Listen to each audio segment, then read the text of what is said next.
لبيك اللهم لبيك لبيك لا شريك لك لبيك. Assalamu alaikum wa rahmatullahi wa barakatuh, everyone.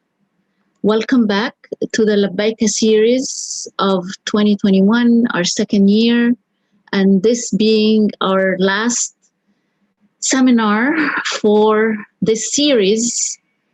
We hope to weave things together, welcoming back our presenters.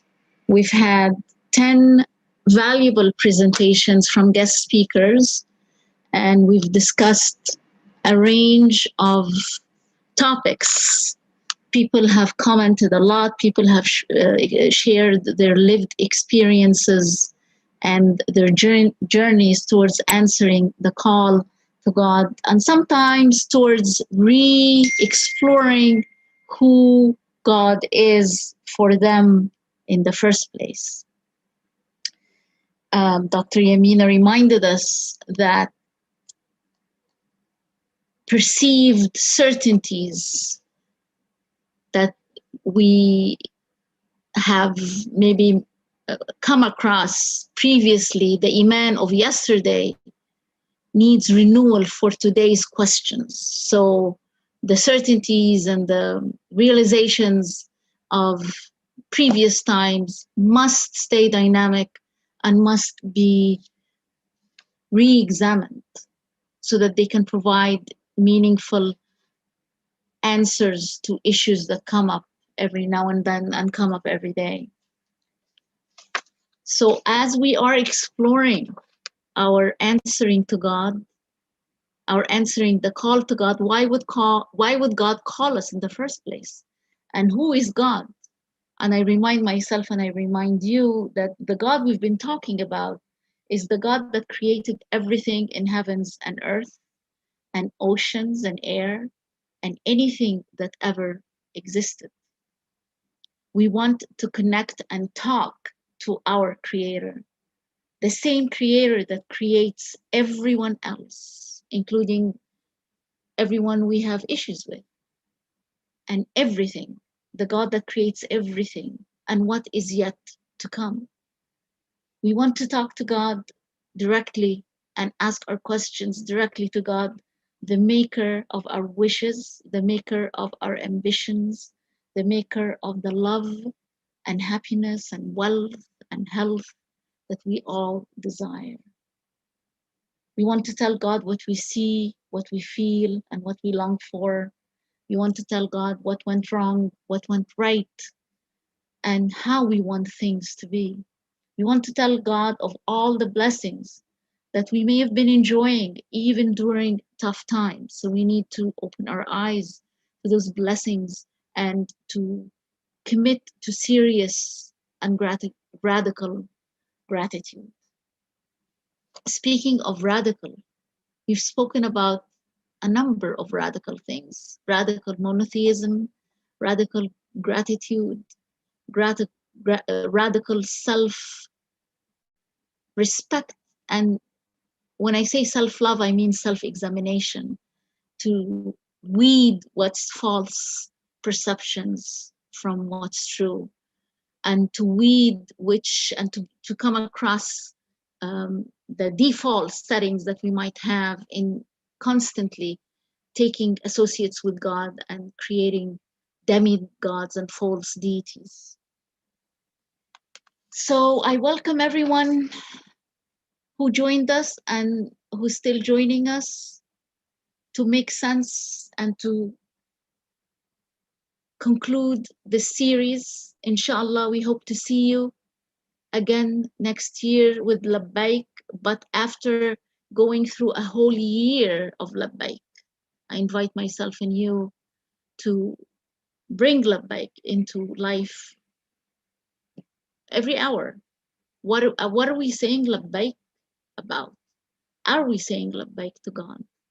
And what's going on? You know, this intentionality and this renewal of shahada and faith is our journey. So may I please ask Sister Khitam to read us Surah Al-Fatiha to start with?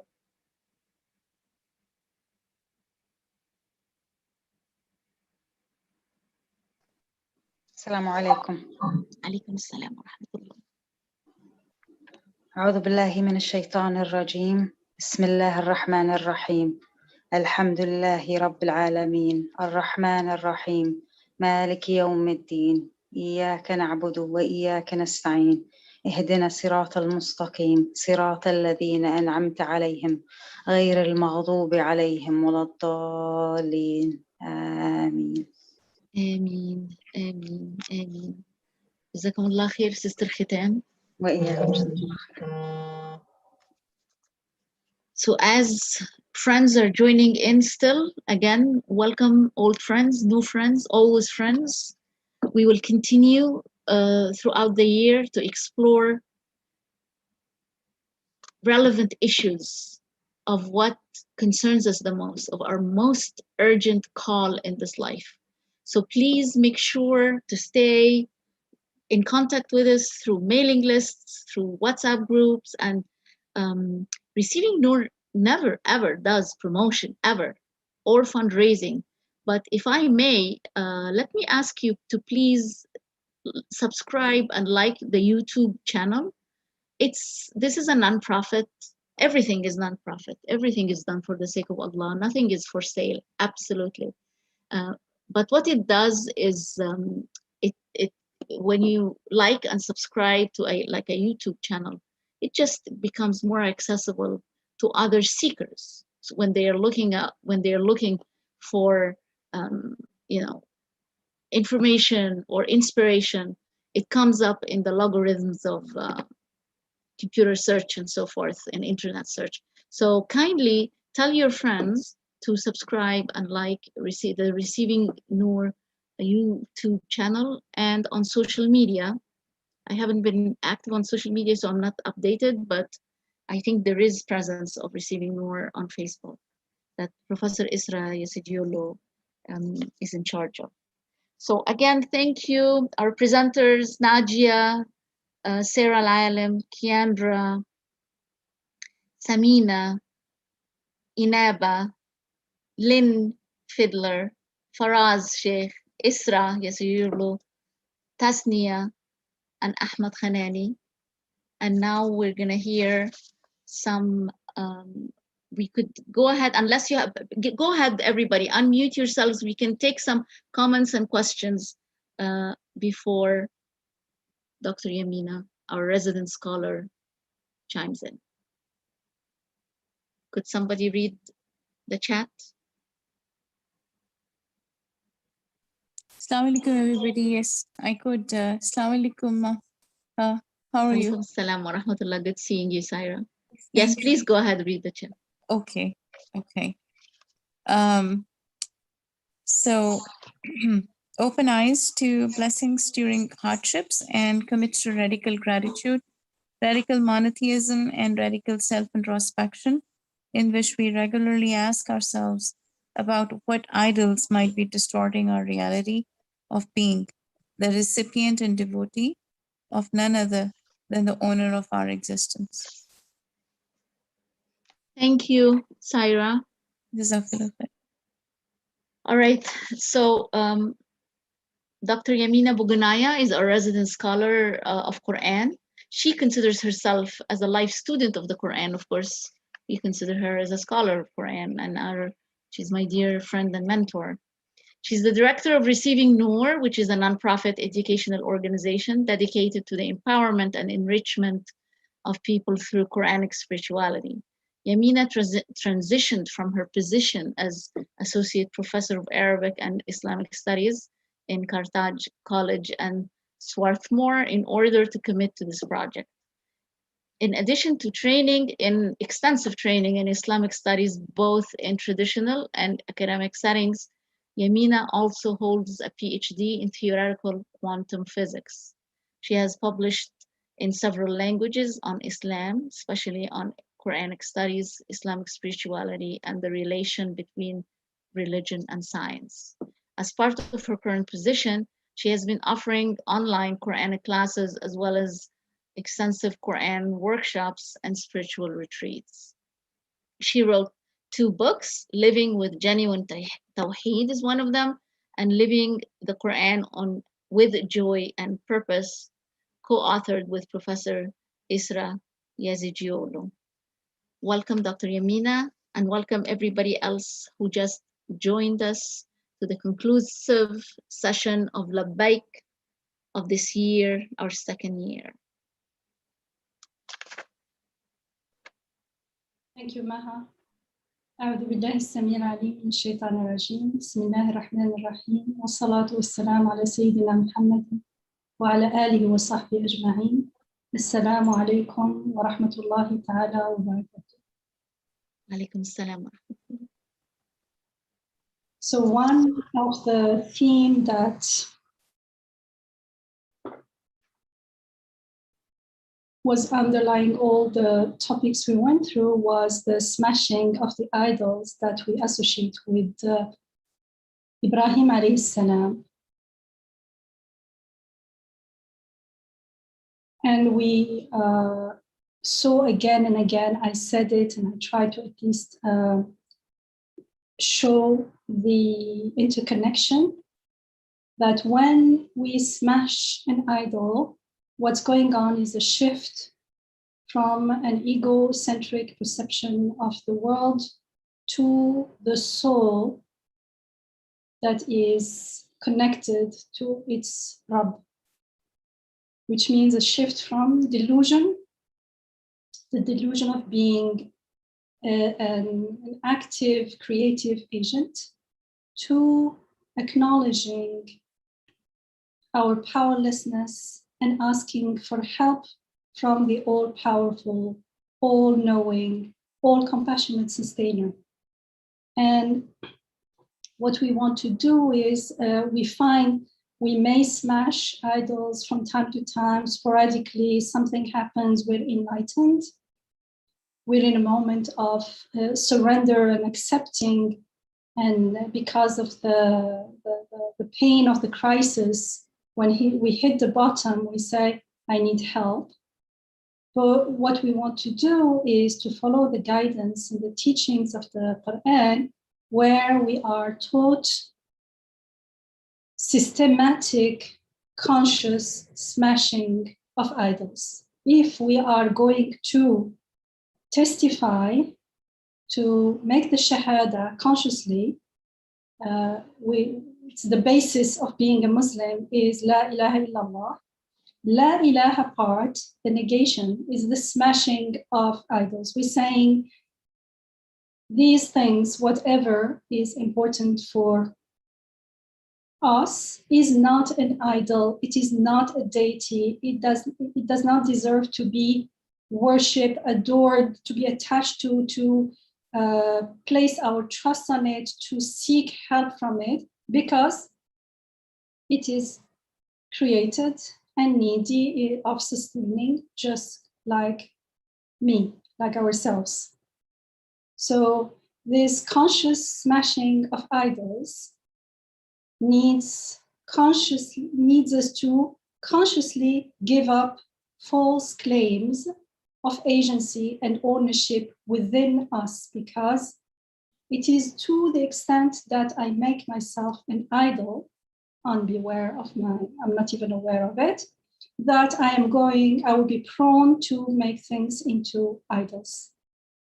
So in order for the Shahada to be complete, it has to be internalized, it has to happen into the inner self. When we know God as our sustainer through the Shahada, then we get to know him with his beautiful names. That knowing will bring Iman into the heart, and this is tahqiqi Iman. It is confirming. We have gone through the process of confirmation of knowing who God is. Then we don't fall into speculations and conjectures, as we are told in the Quran, dhann, about what or who God is, and what if God was this or that. That's called dhann in the Quran.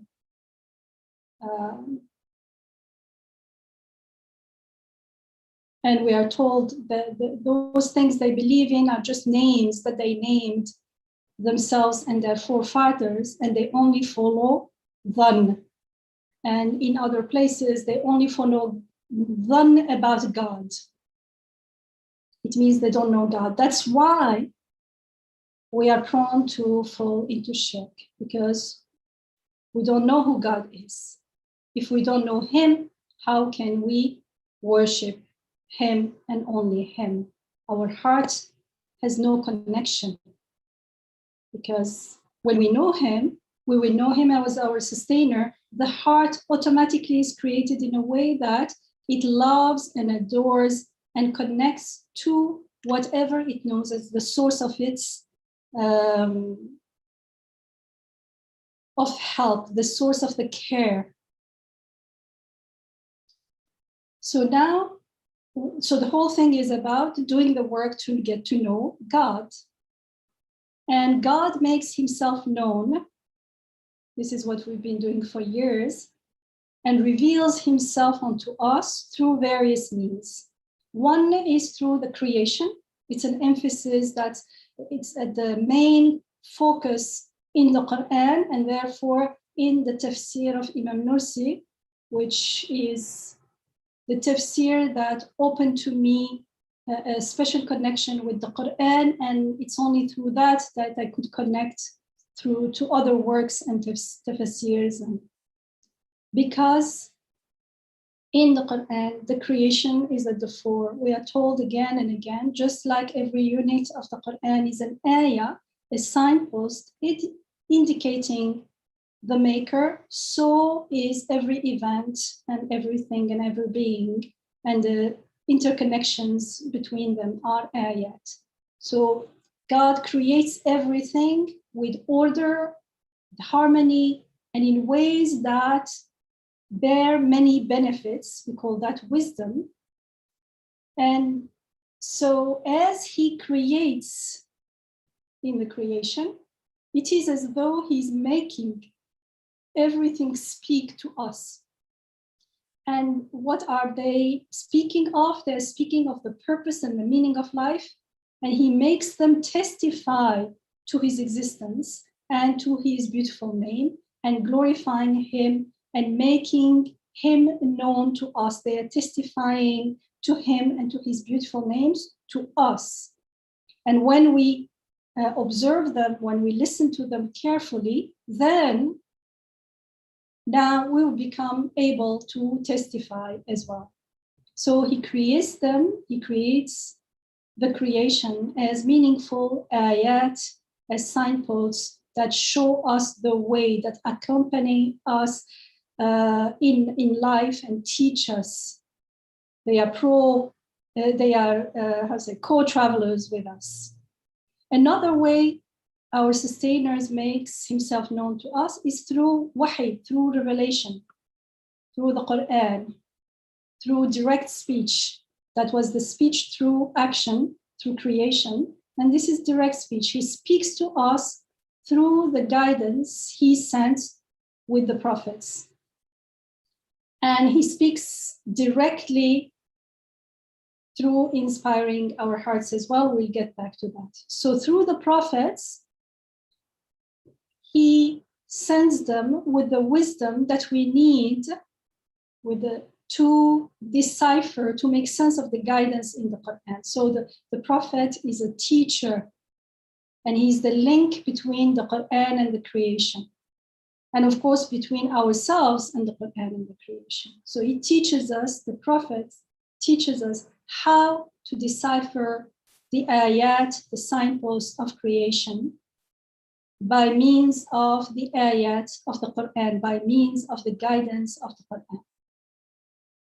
So in the beginning of the journey, we use these means, the creation, the Quran, the prophets teaching, without being consciously aware that everything is being processed through us, through our inner, we see the world through our inner glasses. And so the question is, so what happens if our glasses are tainted, if they are dirty? wouldn't they distort our perception of reality? And that's why being mindful is so crucial. And that's why repeatedly in the Quran, we are told not to be of the mindless, the ghafil, the heedless. Because that's the path to shirk. So that's why intention is so important, because intention wakes us up. We can't truly intend something without, intention is not repeat words without truly intending them. It's a conscious choice. So intention is consciousness, is awakening. And being mindful is crucial because everything is being processed through the self. So in the beginning, we are not aware, but at a certain point, we need to become aware because Tawheed, the Shahada are only going to be completed within the self when the self awakens. Otherwise, in a state of ghafla, in a state of mindlessness, we may study the Quran, for instance, yet we may not be open to receive the guidance through it.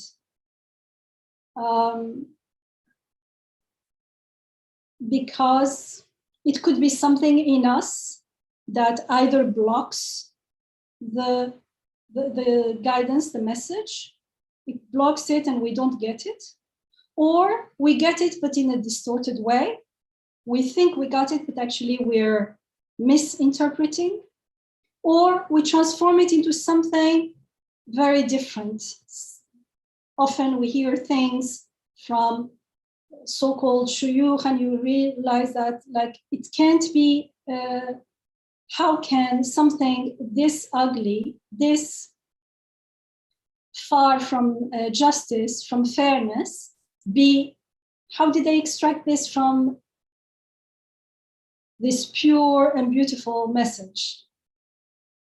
And this is because everything is being processed through us. That's why we keep asking for guidance, we keep making istighfar, and that's why there is no such a thing as what I think is the universal meaning of the Quran. We always have to make sure that this is my understanding, and today in these conditions, tomorrow, Allahu A'lam. And you, when you take it from me, you take the responsibility, because you are also supposed to weigh what you heard and do the work yourselves. And this brings us to the last means, which is the fitra, or the heart. Our sustainer, God, makes himself known to us through our self, the self that we saw in, for instance, in the sixth word, is a unit of measurement, the key to the beautiful names, the fitra, the heart and the soul. This self, this heart and soul, they need to be healthy. We are all sound, as we are told in the Quran, qalbun salim, and whole, in order not to distort the message. What needs to be healthy? The heart, the soul. So we receive and process the teachings of the prophets, the guidance of the Quran, the messages from the creation through the self. So the self has a pivotal, a crucial role here. Everything goes through it. Everything is processed through it. We feel that the creation is orderly, meaningful, purposeful, even in the beginning when we cannot fathom its meaning and purpose. We feel, that's how we feel the need for guidance. We've been taught the names, so we are going to be acquainted with the beautiful names of God and get to know God through that self.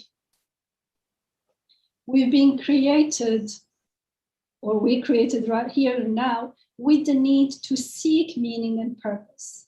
And this way we're urged and propelled to actively seek meaning and purpose that transcend this temporary world, and to find lasting, meaningful answers. If we now, so you understand now that this self has such an important, crucial role. So what if this self, we never thought about it, we never questioned any of our assumptions and beliefs? What is going to happen? Everything is going to be distorted. And who is going to miss? We are going to miss the whole thing. So it is not enough to know that, and it is necessary, let's put it another way, to learn to read the ayat in the creation, in the world, in our life, in our interactions with others, our feelings, our emotions, their meanings, and the purpose of their creation, through the guidance of the Quran, as we are told by the prophets. However, if we don't do the work of cleansing and purification, then we're not sure if there is sickness in the heart, as we're told in the Quran again and again. The heart can be sick, في قلوبهم مرض.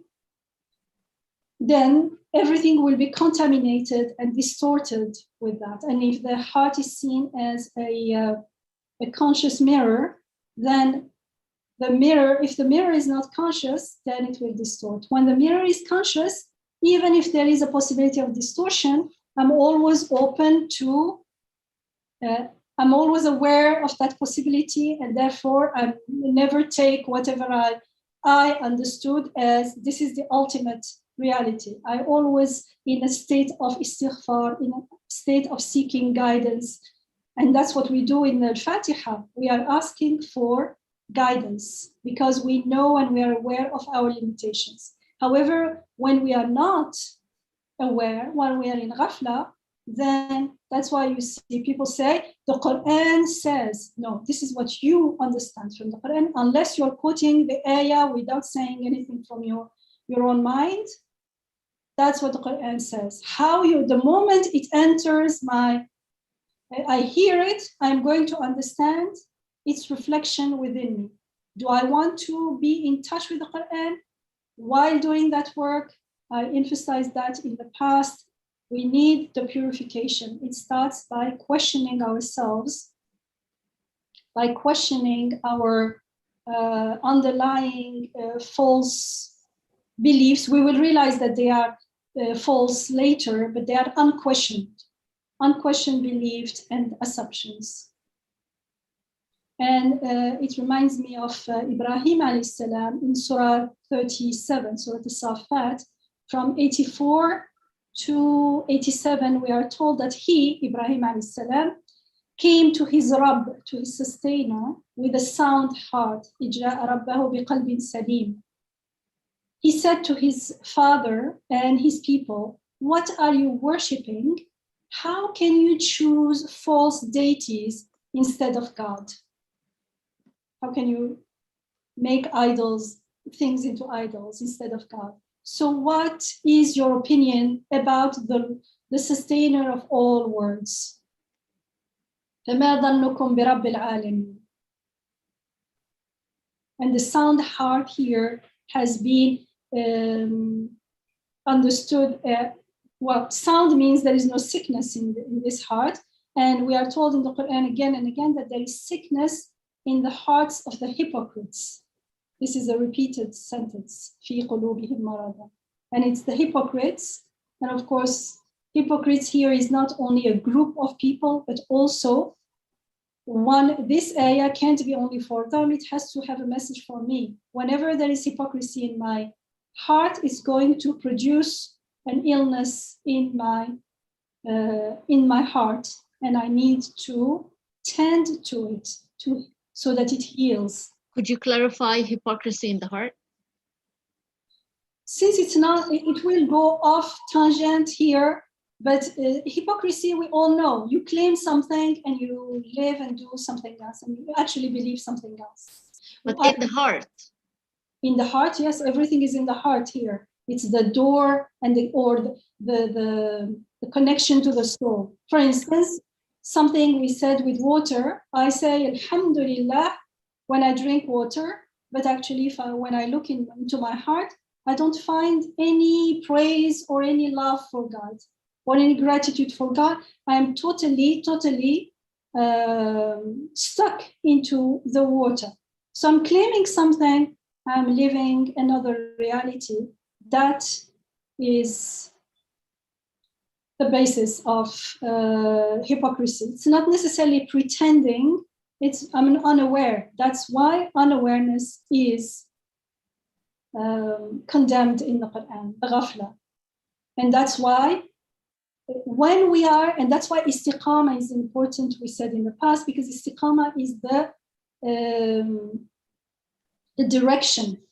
Even while I'm doing that, if I'm in the direction of getting better at it, if my intention is to do the work on it, it's different than when I don't have such intention and I'm not doing any work. So as long as we are walking on the right path, constantly renewing our iman and renewing our intention, then there will be healing, because now we are intending to tend to this heart. And this sound heart, we are told, is a heart that is free of shirk. So can I say my heart is free of shirk? I'm trying.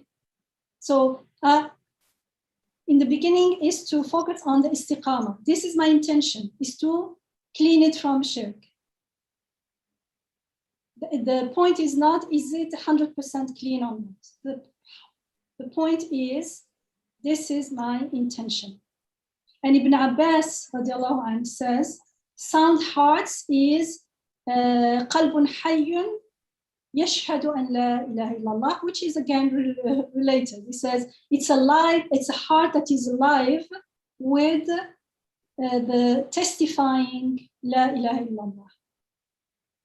And of course, when we do clean the shirk, the false ilah, false deities, then what remains is only God. So the need here, what I want to emphasize all these days, is the crucial and central need to work on the self, on self-awareness and purification of the self from false assumptions, so we can benefit from the teachings of the Prophet on how to use the Quran as a map to decipher the guidance and the meaningful messages in the creation.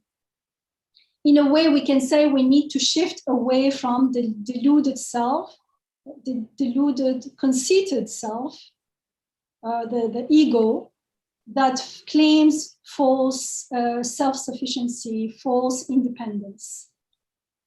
So that we see that there is we say, how do I even feel the need? Because deep down we know that when we are in ego, and we know when we are getting out of it, when we start letting go, giving up those claims. Sometimes those claims we identify so much with them, they become like, we say, this is who I am. They become like skin on our body. And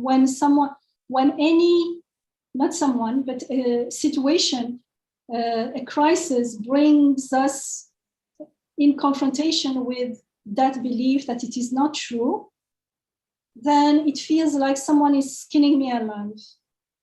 But when the more we realize that this is not my skin, it's only that I've been identifying with it, the more we gain perspective and the more it becomes easier to give up.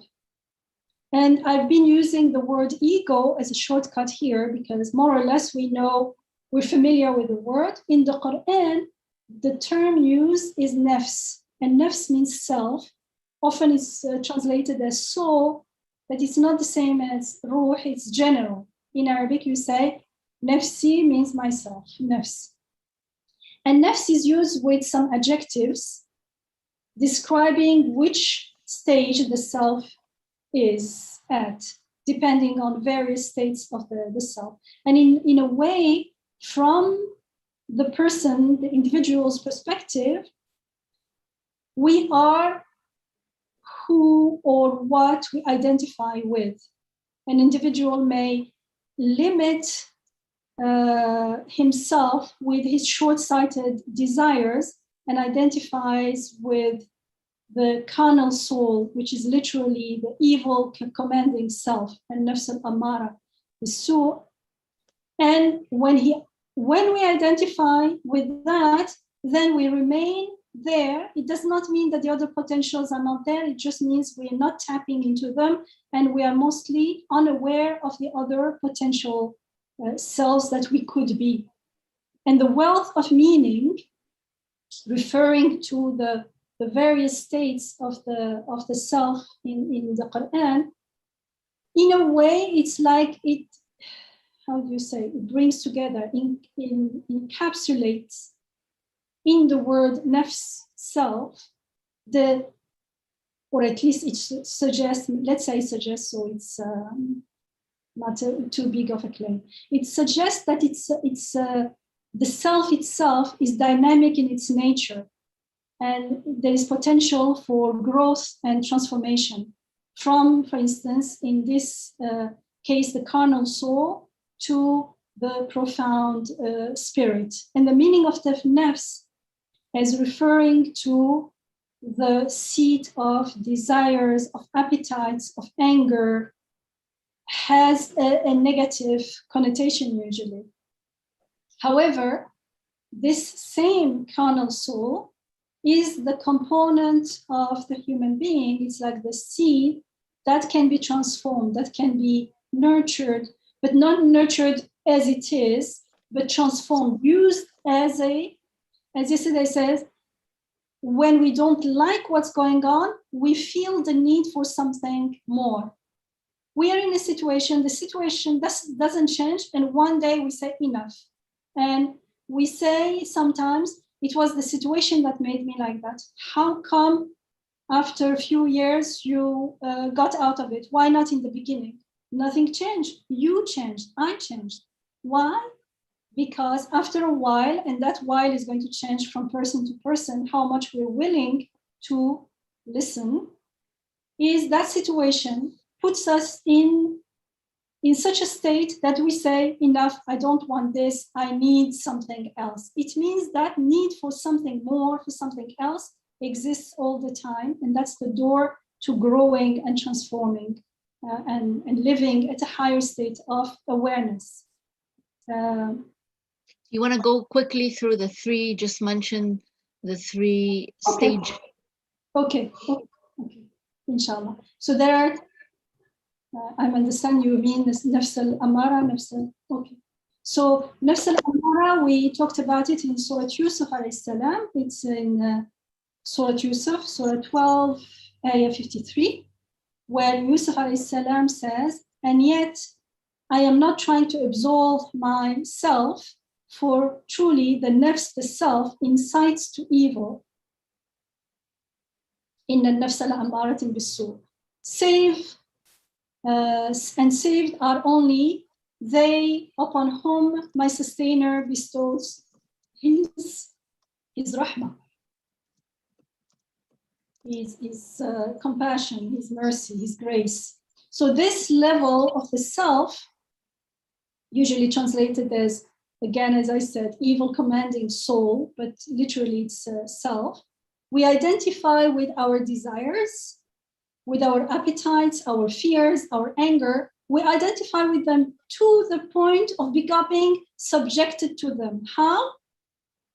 We believe that these wants and impulses constitute who we are. So it seems very reasonable that we have to tend to and attend to these wants, to my wants, my desire, and strive to fulfill them at all costs.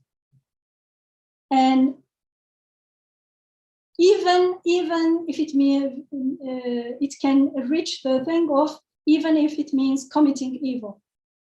There is no, the limit is there, not clear, because it's all about me, my desires, and we don't question these desires. And why are they here? It's me. I want this, and I'm unhappy. And why this person is not nice to me? And this should be like this. And the whole world should cater to my wants and desires. So as a child, it's part of the growth, but often we may find ourselves at adult age and still stuck in this level of the self. So this nafs, this self, rules over us and dominates our sense of self, and it commands us, it's commanding, amara, because, and we don't even realize it, because we think that I am attending to my needs, but those needs, I'm identifying with them. I'm not questioning those needs. Are they needs? I wish this, I want this. Is it true? We talked about why this person doesn't love me. I love this. Maybe it's an obsession. Is it, does it make sense? No, we don't have that perspective because we're stuck there. We identify with it. It commands, we execute the commands. We become trapped into this mindless identifying with our impulses without questioning them. And the next level of the self, the nafs, is a nafs al-lawama. We are told in the Quran, it comes into an oath.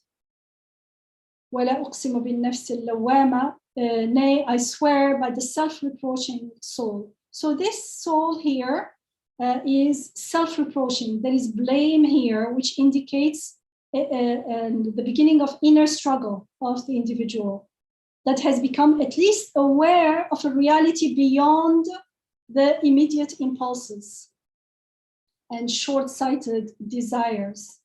Now the person is questioning something. His higher potential begin to unfold slowly and strive to subdue this carnal soul.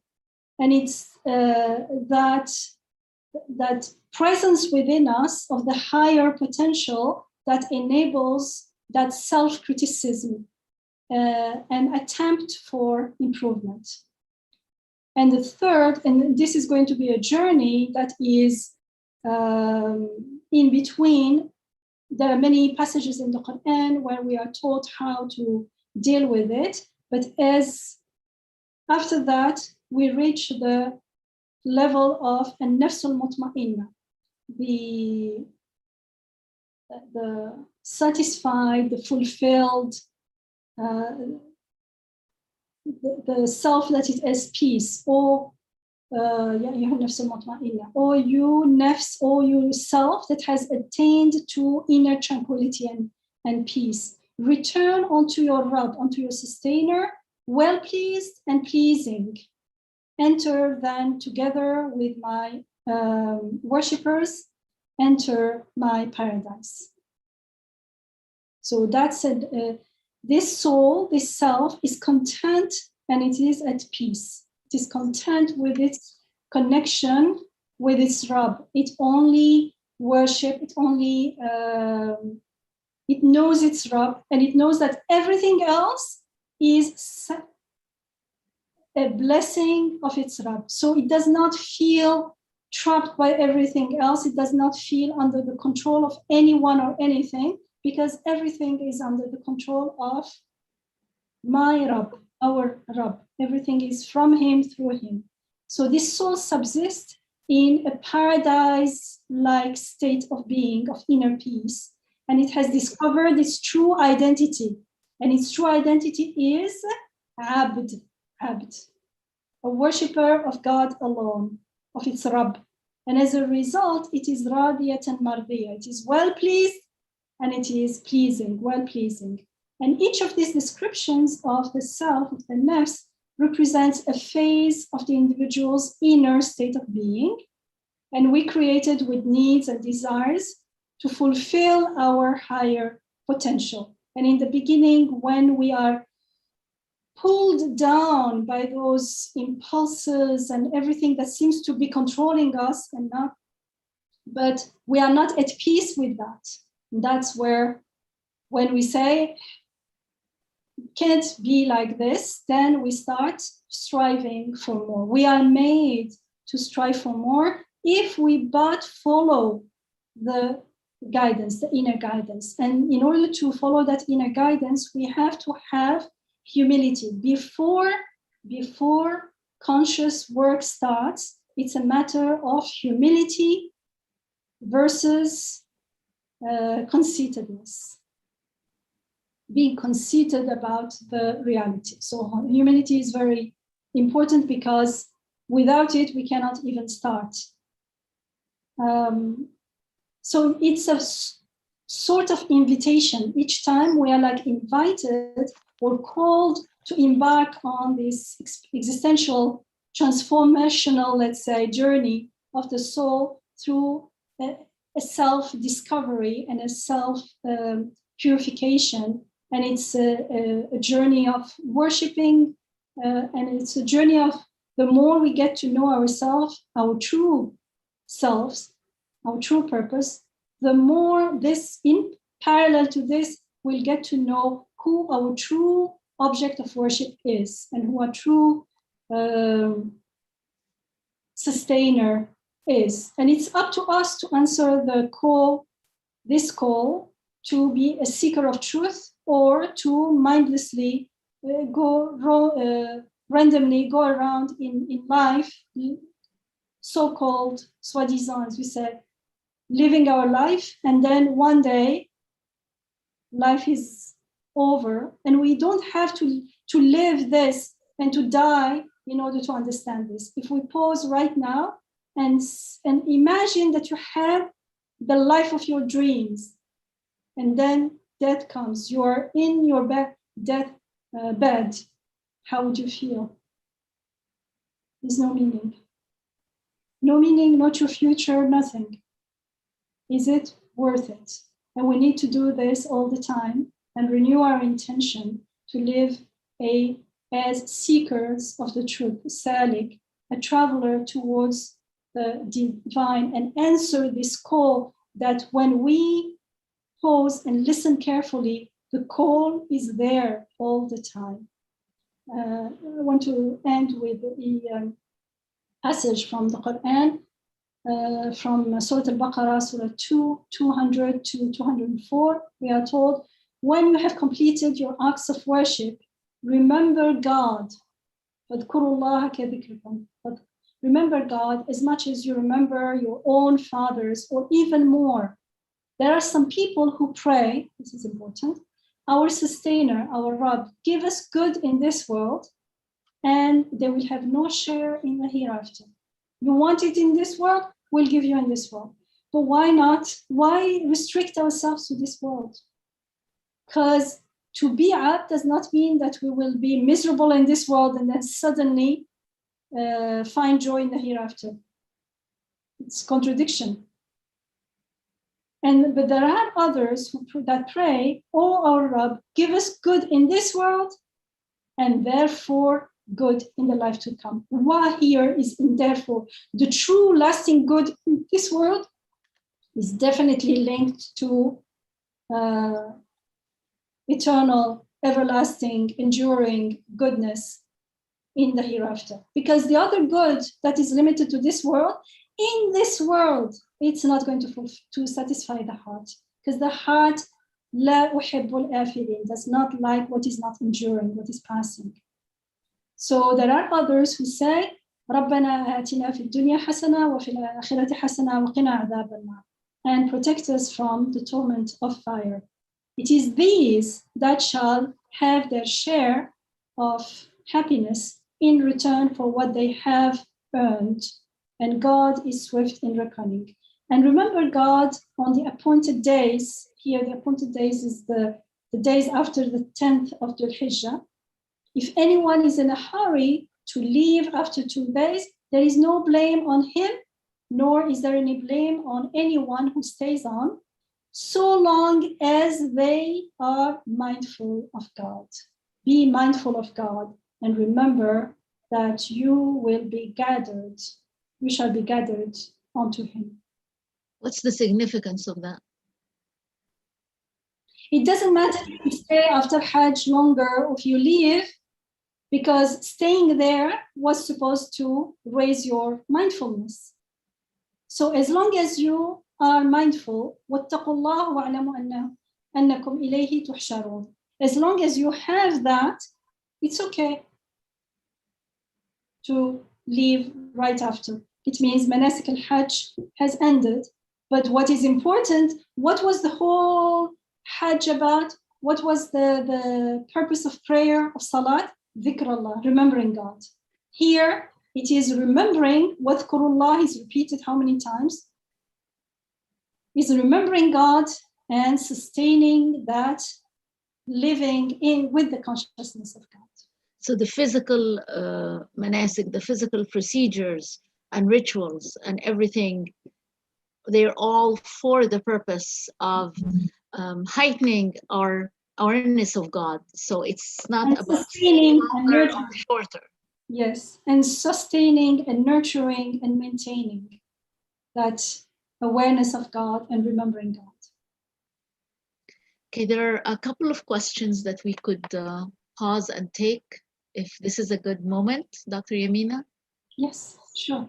So, Saira, could you read us through the questions and then we can leave the reflections that Sister Inaba has been writing. Thank you very much. We'll go through the synopses and the reflections later. But for now, let's look at the questions.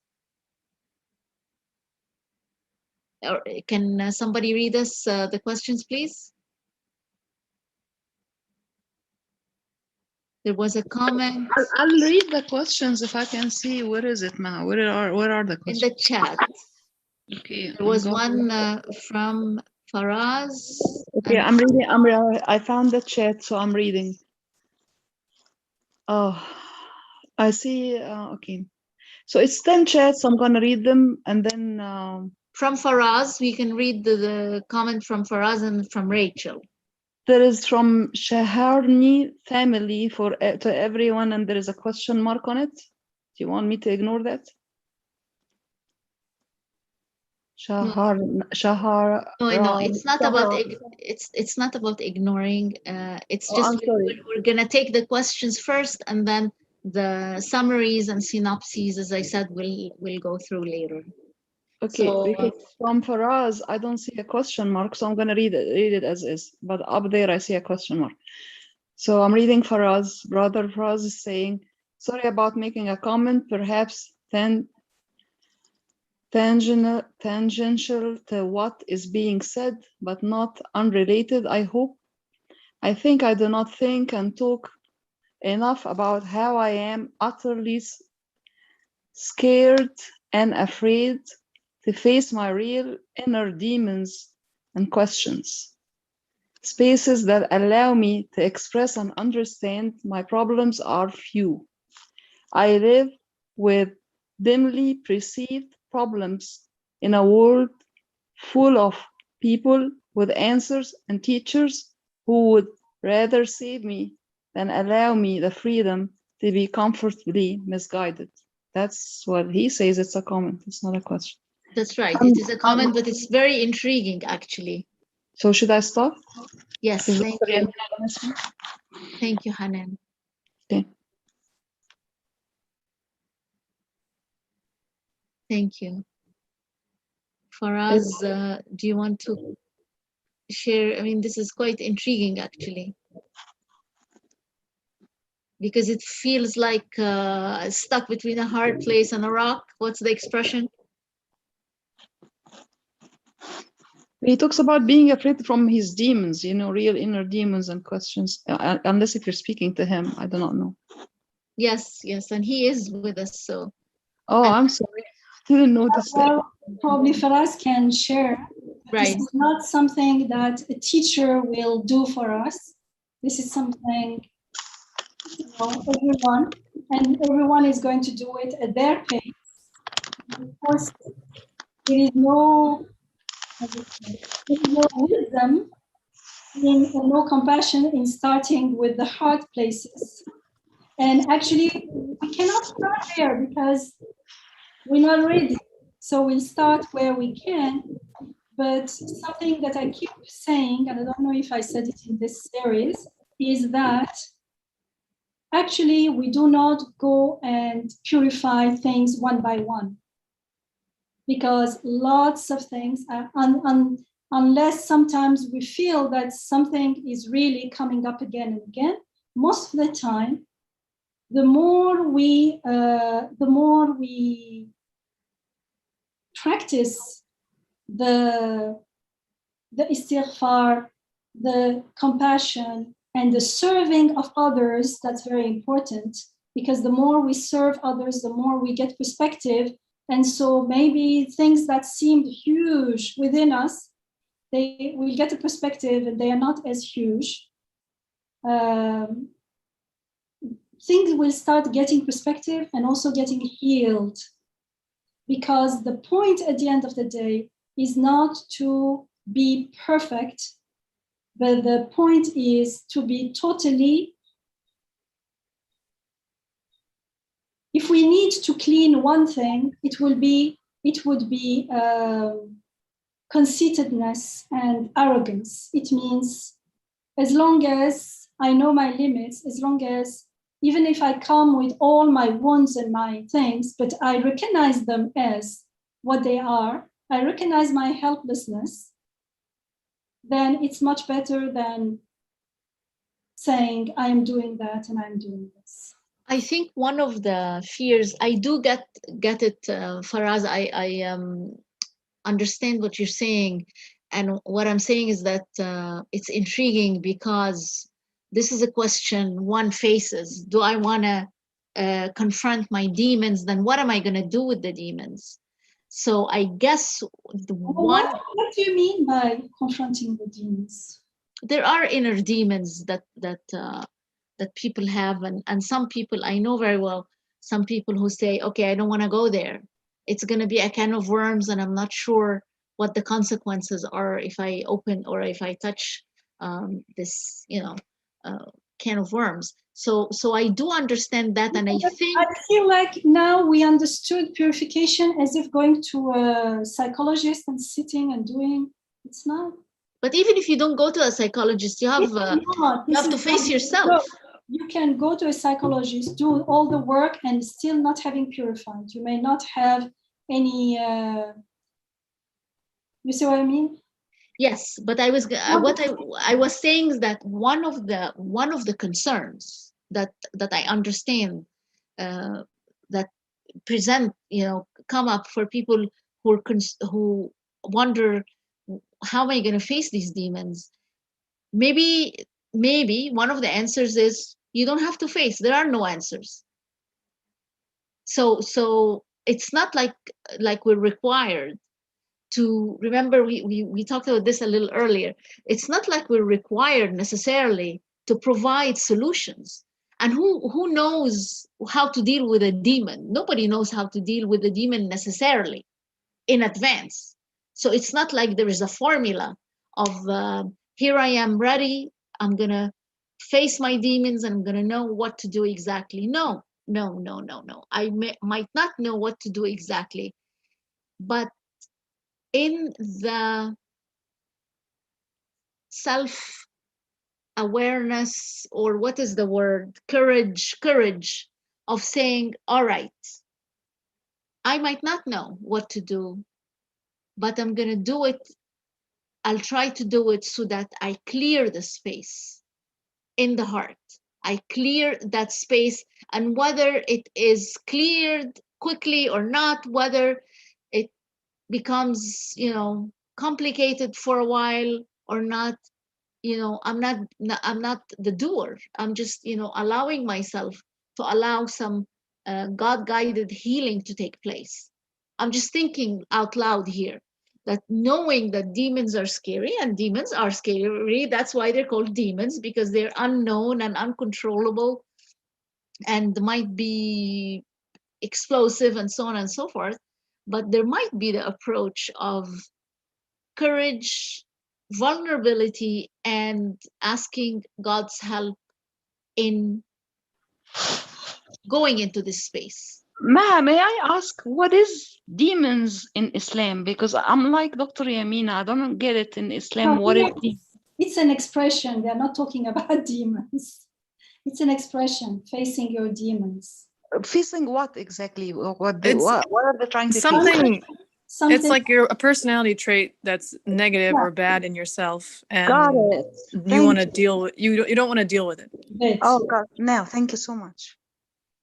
And of course, here I think it's also up to because this is a personal work, it's up to the person to decide whether, let's say, an aspect of the trait of our personality or actions that are not under our control, we have like pre-programmed like patterns or ways of being, are they in the way of my path, of my journey or not? Like, because the whole thing is not, that's why I said it's not like going into the psychologist and say, I want to get rid of this. And the aim is not to have the perfect relationship with my colleagues and this and that. The whole thing is, do I feel I am at least walking towards my Rabb? I'm walking, when I prostrate, I feel the prostration. Do I feel, for instance, you have to gauge whether it's worth, if it's something huge that's an obstacle in the path, then you get to choose whether to deal with it or to stay there. And lots of things could be not, I wouldn't say not relevant, because everything is directly or indirectly relevant, but not a huge obstacle in our spiritual journey. Shahrani family, Inaba has her hands up. Mm-hmm. Assalamu alaikum. Oh, see, that's upside down. I was going to say that when I find that in myself, being afraid of facing a emotion, misperception, trait, bad habit, being afraid to face it because I won't know what to do with it afterwards. The most blessed, the biggest blessings that have come with sitting with that feeling is recalling and remembering that I am not doing this process. He is purifying me. And whatever it is that I find there, those are messages that he has sent to me, and he has created in me the need and the desire for the self-healing and for the self-purification, for the closeness to him. So I think that like I don't know how many, like we just have to wrap it around ourselves constantly that he is the one who is making this life and ourselves be as they are. What we find in ourselves, it's because he's placed it there. And it's because he, simply with the intention, that means the turning to him, he is the one that commands the process of purification, and he is the one that's there waiting for us, to just wake up, and he's there. And so that's what I usually find myself forgetting if I become paralyzed in fear of facing my demons. Remember, demons meaning all of those things that disconnect us from God. So. Even consciously saying astaghfirullah. Sometimes we talked about it in istighfar last year. Astaghfirullah for even the demons I'm not aware of. There are so many things I'm not even aware of. Anything that is on, you take care of them, please. That softens the heart. Dhikrullah softens the heart, and either those things won't have a strong impact on my journey, or somehow they start healing. So conscious istighfar, the Prophet ﷺ insists on istighfar. He says himself he practices constant istighfar. In the Quran, we're told again and again, istaghfiru rabbakum, make istighfar consciously. Consciously, it says again and again, because with the intention, with a little bit of intention that there are so many things that I'm aware of and I'm too weak to deal with, or things that I'm not even aware of. You please take care of it. That really, really, it softens the heart and it increases our humility, the humility that is at the core of Ubudiyya. So to me, practice istighfar. Ragad wrote Rather than taking one issue at a time, and as if you are with a psychologist, like deal with it. You don't have to do that. But it doesn't mean that I can't deal with them and I'm going to. It depends. It depends on what we're talking about. If it is something that is disturbing me, I need to pray for it. If it's not disturbing me or my life, then anyways, I'm not at the stage where healing will happen because I'm not ready. It's not disturbing me. Good, whatever. So Ragad wrote old traumas as well, and some people said fears and so on. Yes, these are issues that can be. Yamin, are you saying something? You're muted. But we also have Sarah, No, so let's. I'm not saying. Okay. Sarah? Yeah, we want to hear.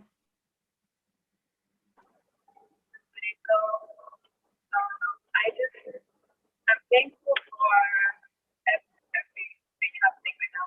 Justin, I'm thankful for Farah's comment. Can you hear me okay?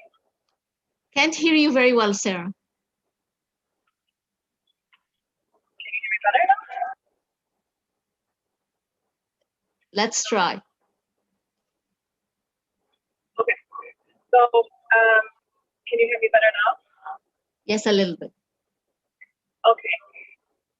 So I'm saying I'm thankful for Farah's comment and what came to me because it's very relatable. And what I was glad to read yesterday was some of Dr. Ali's notes on touch and the meaning of right of touch. And one of which is this the throwing the stone. So the stone symbolize our viewpoint as a way of externalizing our viewpoint. So a lot of times, like we think they're our inner demons, and it's that internalization that leads to such a fearful process of like approaching it. But I really appreciated reading this yesterday because the stoning, from what I understand, is a very intense stoning process. I think I read that it's 3 days at Mina. There's 3 targets, which symbolize, your specific, roadblocks that get in the way of your, which is your biggest problem. And then there's 2 other targets of smaller sizes. 7 pebbles you have to find for each target. And rather than the pebbles are small, represent that these points are whispering. They're small. And I just really appreciated that visual, that practice, as our brethren are out on Hajj right now, because that externalization is everything, right? Because when it's not you, then you can listen to it. And I think that's something Dr. Yamina repeats a lot, which is like feeling our messengers.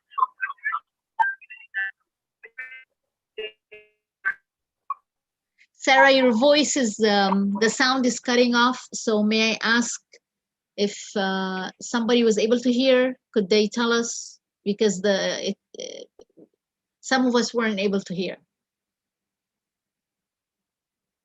Could somebody make what Sarah said?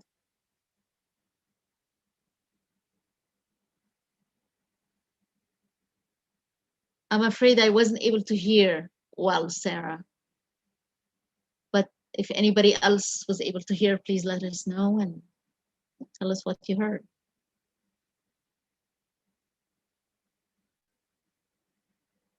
We couldn't hear it as well. It was not clear. Okay, if you can park for a sec, so I know you're driving, maybe we can hear better and get back on. So now maybe we can go through the chat. Could somebody read us through the whole chat, please?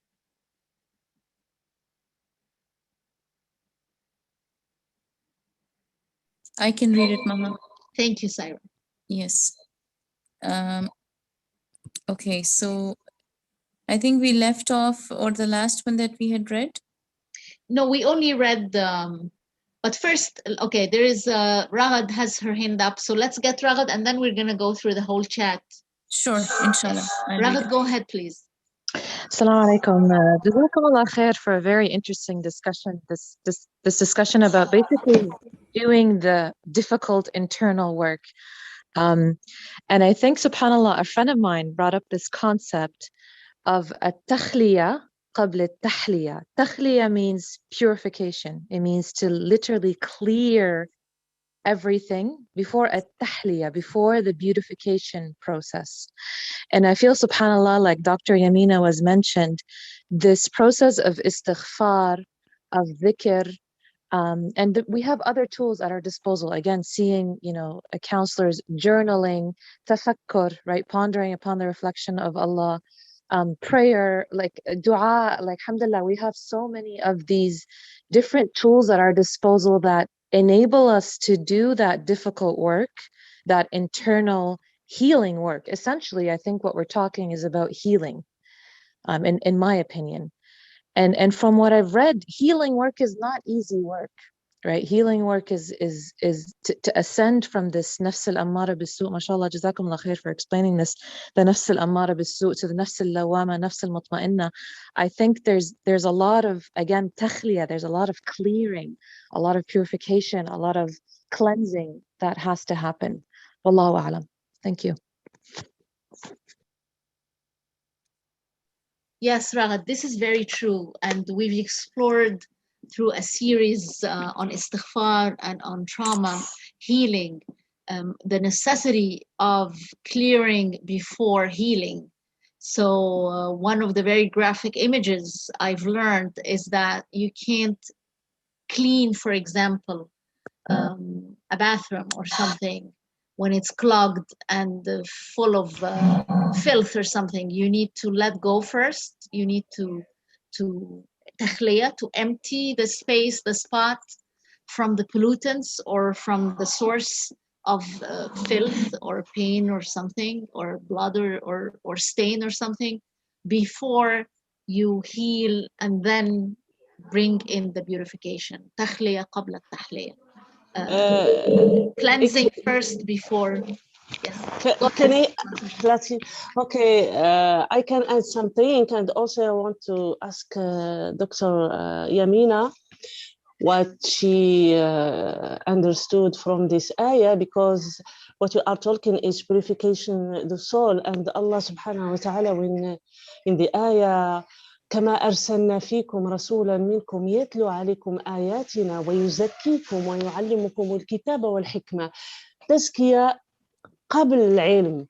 And when Sayyiduna Ibrahim asked to make dua, he said وابعث فيهم رسولا منهم يتلو عليهم آياتك ويعلمهم الكتاب والحكمة ويزكيهم. تزكية after, which is normal in that time, maybe. That's what I want to understand. When Allah wants to tell us about Rasul, he started by tazkiyah before al-ilm. But Sayyidina Ibrahim, when he made the dua, the ilm before tazkiyah. Because both are relevant. Both. Okay, let me tell you, Yamina, what I understood. Is it because Rasul sallallahu alayhi wa sallam, the presence of Rasul, his particularity as a human being, just to be with him, you are purified, there is some tazkiyah, that's why? Or because Sayyidina Ibrahim make a dua different, just in priority, ilm and tazkiyah. But we know by Rasul, it's tazkiyah before ilm. And that tazkiyah took maybe 10 years before to start praying and fasting and all akhlaq, ethics, how to behave in Islam. So that's what I want just to it's an important point, and it needs a whole session to see also the ayat in context. But generally, in order to start the path, there needs to be, at least we said, that humility, that willingness to give up the claim that I know everything and accept that I may be wrong. I need help. And that's the first step of tazkiyah in this sense. At least we are willing to let go, to give up some false claims, even though we are not sure they are truly false. So we are open. Then we are open to receive the message. But that message is only going to really transform us when we start doing conscious tazkiyah, purification inside. So in the beginning, we are open. It is a step towards giving up some claims. And then we learn something. And that learning, that ilm, and that learning, and starting to know that God, the creator of everything, God is the creator of everything. But that creator of everything has to also be my creator. And in order for that to be true, I have to start, is he also my creator? I don't feel the need. I said, Alhamdulillah, but I don't have. So I start questioning my assumptions about myself and about, just as I questioned my assumption about the world, that's easy. Now I question my assumptions about myself. Am I truly doing things? Am I the one breathing, seeing, understanding? No, I am given. And then, so the second one happens after receiving some ilm. Without any ilm, how can I do any? But there is something at the beginning that comes without that surrender, that tazkiyah that comes with the first surrender, with the first giving up of something to accept something new. I cannot even start the journey. So there is a tazkiyah at the beginning. It's like surrender. Surrender, Islam, and then Iman, and then Ihsan. Do you think it's finished? Once we are at a certain level of Ihsan, now our Islam is much deeper, much more conscious. So a new higher Iman, a new higher Ihsan. So it's like an ellipse like this that goes up and up. Now but it starts with Islam, with a tiny bit of Islam, tiny bit of Iman. That Iman brings Ihsan. It is the Ihsan. It means the lived Iman, not a claim Iman. So I live with it. I act on it. And when I act on it, and it becomes, I live in the presence of God, my Islam, my surrender is going to be much higher. And it goes. And so it is with the tazkiyah. As there is more tazkiyah, there is more. But the process of surrendering, the process of, Sister Ragad was saying, all these things are going to soften the heart. It's like after rain, usually if I'm going to weed my garden, I wait until it rains for 1 day or 2 days because it's very easy to weed things out. So with the rain of the dhikr, of remembering God, of istighfar, it becomes easy to give up. And sometimes we are not even aware, but because we are consciously going in that path, after a few years, you find that many things change, many habits change. Why? Because we put new habits, new purposeful habits, then the old destructive habits starts being weeded out. And I wanted to add one thing in relation to facing our demons.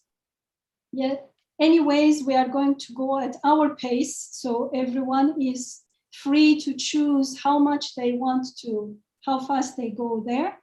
But if something I'm doing is disturbing others, I think now it becomes different in the sense that, of course, ultimately it's my choice.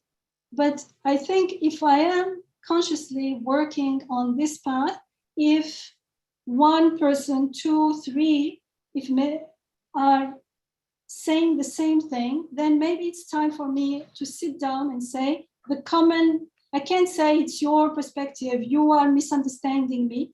Okay, for me, the number is 3. I said, even an annoying, something that annoys me, after 3 times I say, something is in me. I am misperceiving.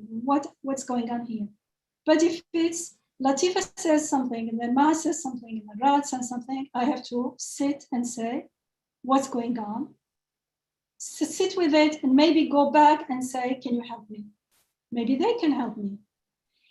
The whole thing is about facing it, because as I said, our vulnerability, which means the false claims are not only thoughts and beliefs. It could be, I am like this is how I am. I can't change my habits or my way of being. This is my personality.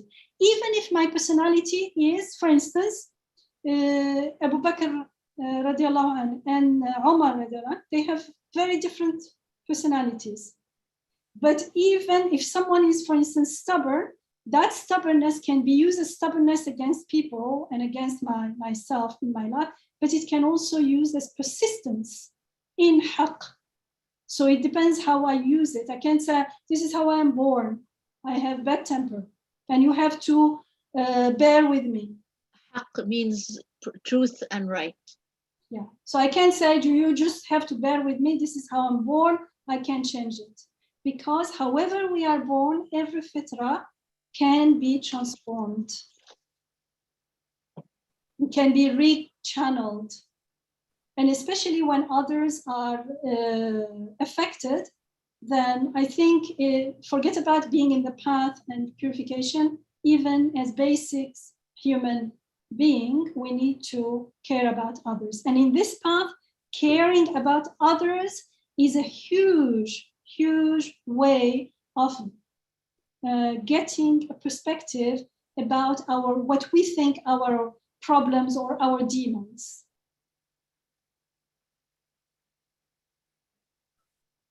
Okay, we have Rachel and Sarah. Rachel, you also had a question from yesterday and a comment or a question today as well, if you would like. I'm driving right now, so I'm not sure. Can you hear me? Yes, we can hear you fine. Well, yesterday I was thinking about how we have these inner knowings, like we see the creation, it's very clear that there's a creator.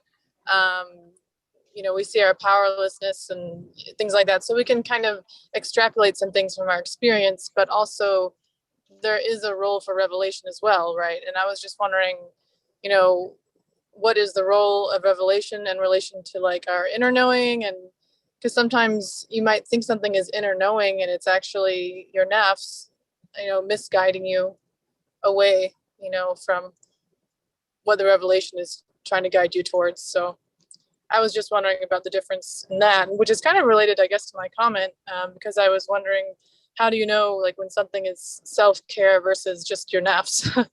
Like the Starbucks commercials, like, oh, buy this drink, it's like self-care. And it's like, well, is this just me wasting my money, $5 for this? And, I drink it, it's gone in 30 seconds. Yeah. Right. Dr. Yamina. It's a matter, when you question it, you will know the answer deep down. But the problem is when we do not question, when we take things for granted. And what we are taught through revelation is to question. And together with the questioning, of course, we are given a framework to question things against. So for instance, if I see, I don't know, a Starbucks or something, clearly, if I question, do I need this? No, I'm used to it, I like it, something. If it does not affect my overall state of being, it's okay. But it could be also, it's like Ramadan, time of fasting. If I find myself, and it's another topic, it's an important topic, we talked about it in the past, and it's also within istighfar. If I find myself, for instance, I can't stand without that particular coffee. I know people who not only they drink coffee, but it has to be particularly bought from somewhere. So if I start becoming nervous and restless, and I have to go and get it, now it became, and I say it's not a choice. No, this is because I made the choice so many times that now it is commanding me. It's like telling me you have to go there. It's a habit that became like a program running taking over my free will in that area. So for me, take a break, fasting, because clearly when you ask, do I need it? I don't. Lots of people can live without it. Who said water? Yes. Anything else? Anything except water? It's not essential, but it doesn't mean that we won't drink them, but as long as it's halal. But if it's okay, halal, and also halal here for me means not harmful, because we can drink harmful things that are so-called halal. Then I fast. Fasting is a time of, we fast from, when we are fasting in Ramadan, we are not fasting only from food and drink, we're fasting for many things. Ultimately, we're fasting from anything that leads to shirk, and anything that, for instance, for me it would be chocolate, for someone else it could be coffee or something. I fast. From time to time, I fast, I take, so that that thing does not, how do you say, command me, does not, I'm not under its spell. But clearly it is not needed, and we're not talking about those needs when we are talking about the needs that lead us to find the beautiful names of God. For instance, a need for nourishment is not a need for this brand of food or this particular food. The moment we are aware, the moment we question it, everyone can find the answer for themselves, as long as we are honest. Honesty, I said, comes before everything. And actually, humility is also comes after honesty, because when we are self-deceived, there is no honesty there. There's no integrity. Does this answer your question, Rachel? Of course, as I said, it's an important question, and it's it needs a long answer, but this is the shortcut, inshallah.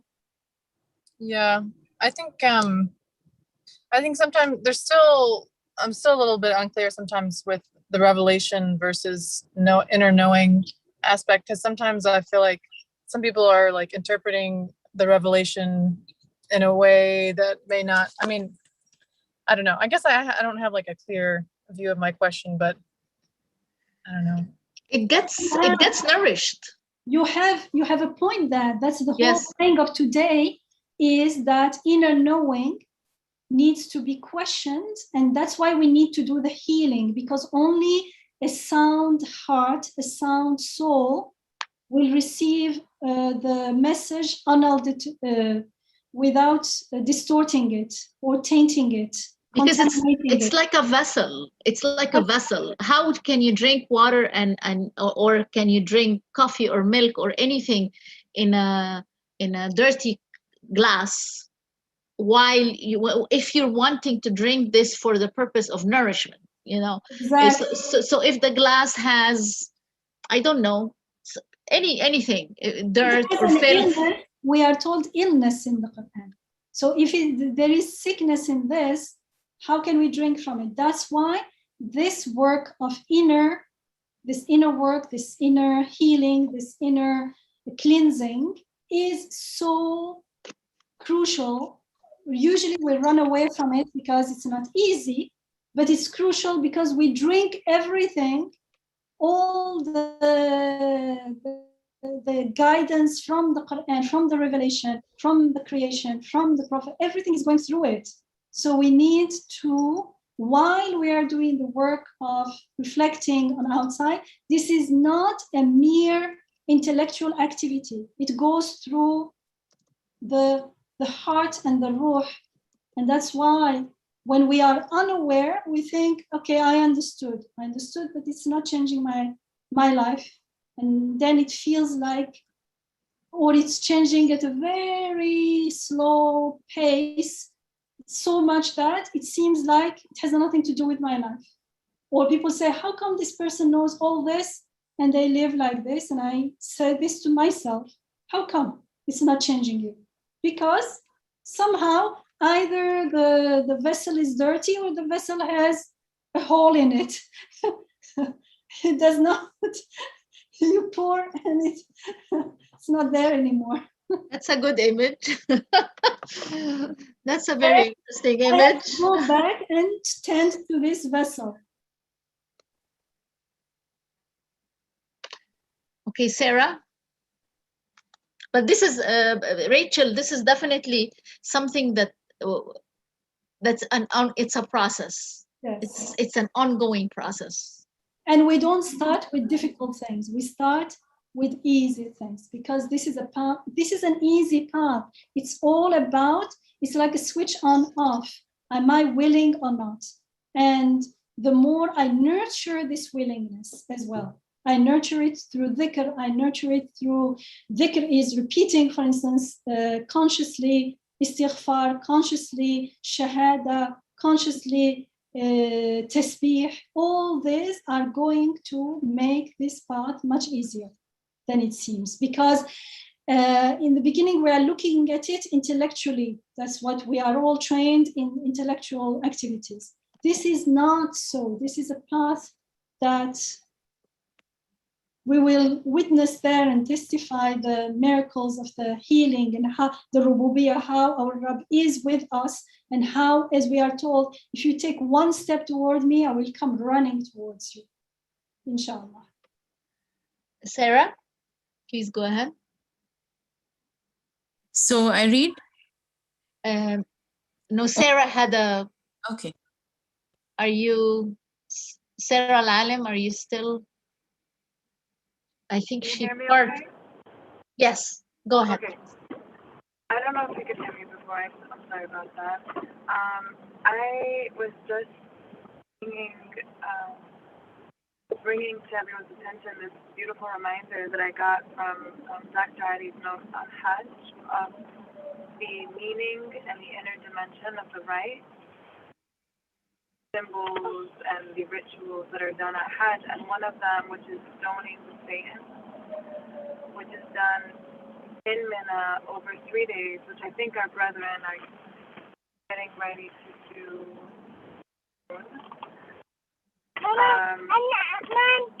So I think that what I was trying to say is that this process of gathering pebbles, what he made very clear, and it was very beautiful, it's a process of externalizing those weak points. A lot of times they feel like inner demons, but that externalization process, evil is external to me, right? That's why the Quran calls it whispering or saying. It's something that's not me.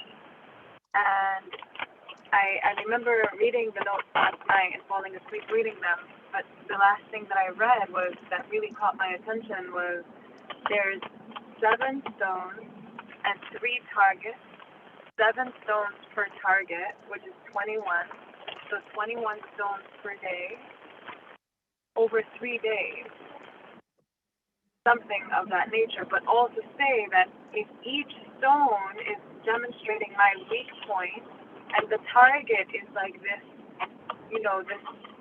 it's a total externalization process, that this is all external to me, and I can easily defeat it the same way that Abraham was here doing this process, and, the prophet,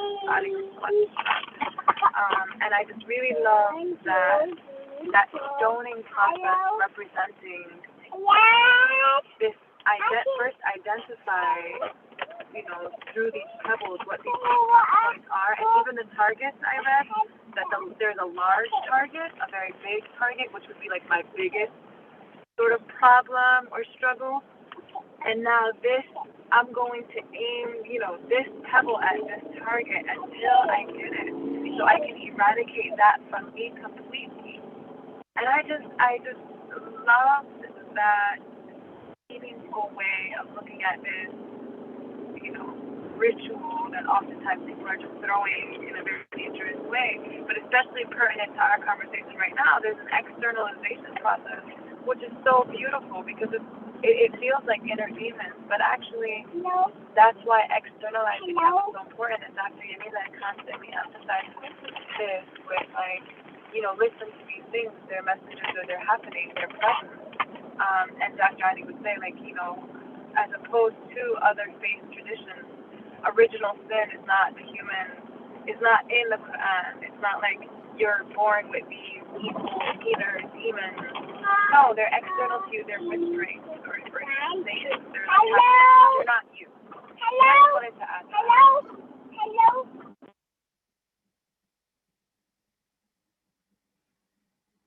Yeah, that's the when we are in the commanding soul, nafs al-amara, it seems like they're part of us, they're in us, but then we start gaining perspective and we realize they're out.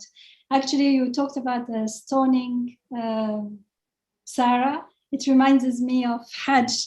When I went to Hajj long time ago, actually, very long time ago. The stoning of Shaitan was for me, Rajm Shaitan was like exhilarating. I really felt like I am now. I felt afterwards like very light. It's something that's really healing.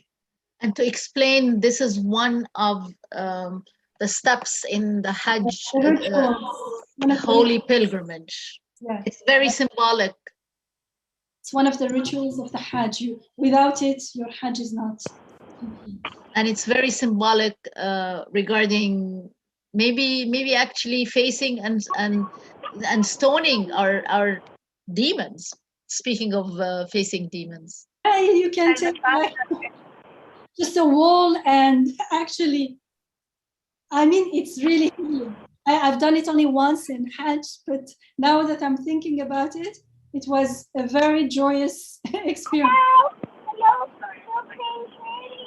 Sorry, also Dr. Yamina, I want to say in the notes that I was reading what really caught my attention, is that it was 49 or 70, it was either 69 or 70. So I was like, wow, people have to collect that many pebbles? That's insane. I was like, is that real? Wait, 7 stones per target, 3 targets over 3 days, 21, 21, 21. I'm like, well, this is supposed to be a very critical thinking process of my weak point and my biggest target, and then it's wow, that's. And remember that there are millions of other people in the same place looking for pebbles. So it's like you have to be very concentrated looking for pebbles. Sister Saira, can you read us through the chat, please?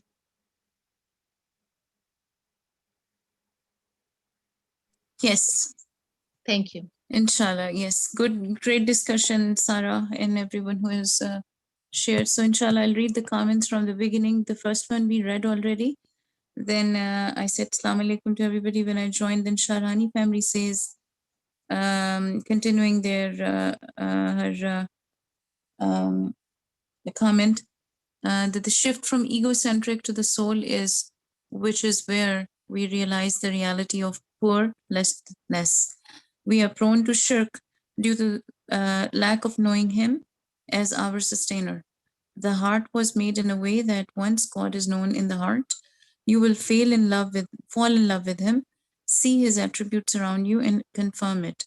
He has already made the creation speak about Him and teaching us about who He is so that we can make a real shahada. This applies to the external world and internal world. The Quran, direct speech of Allah Ta'ala, through the prophets, teaches us how to decipher the signposts of creation through the method of the Quran. We see the world through our inner glasses. So what happens when our glasses are distorted? Mindfulness is the way we worship God with awakened intentions, knowing that our thoughts may be those of false ego. In the state of heedlessness, you may do so many religious things. And she put it in quotes, but we miss the message or interpret it in a distorted way. Know that we can really distort our religious guidance, and so can those we learn from.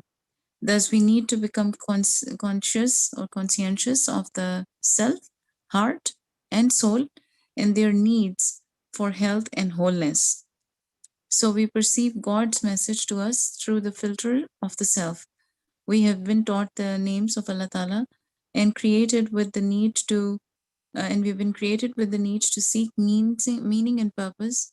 If we do not take up introspection of the self and the external world, what will happen to the purpose of our lives?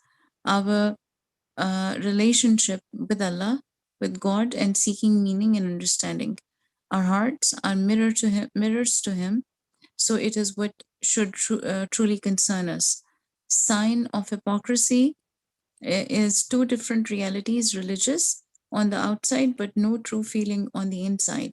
Not necessarily pretending, but unawareness, which is our responsibility to be aware about. And then Brother Faraz's comment was, he said that it is maybe a tangent, but he wants to say it because he thinks that it is not unrelated.